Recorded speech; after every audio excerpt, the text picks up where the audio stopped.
බලන්න මේ ලස්සන වීඩියෝ එක ඇත්තටම හරි ලස්සන වීඩියෝ එකක්. මේ තියෙන්නේ වෝටර් වර්ල්ඩ් කැලණියේ.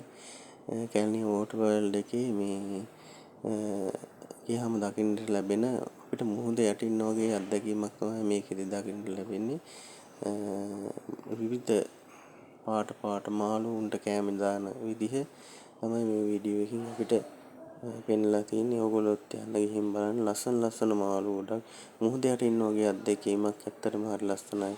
අපි හරිම විනෝදුනා. ඒ වගේම ලොකු අත්දැකීමක් මේ සංචාරයේදී අපිට ලැබුණා. ඕගොල්ලොත් ගිහිල්ලා බලන්න වෝටර් වර්ල්ඩ් කැලණිය.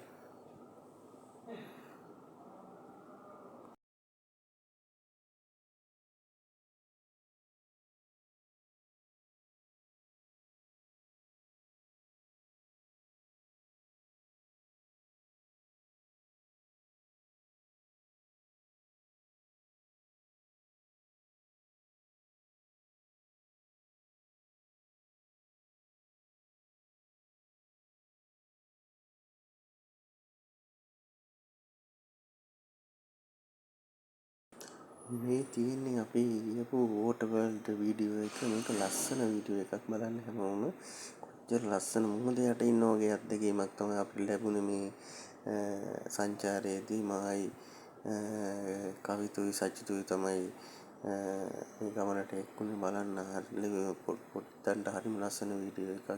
හරිම ලස්සන අත්දැකීමක් තමයි මේ අවස්ථාව අපිට ලබා ගන්න පුළුවන් වුණේ.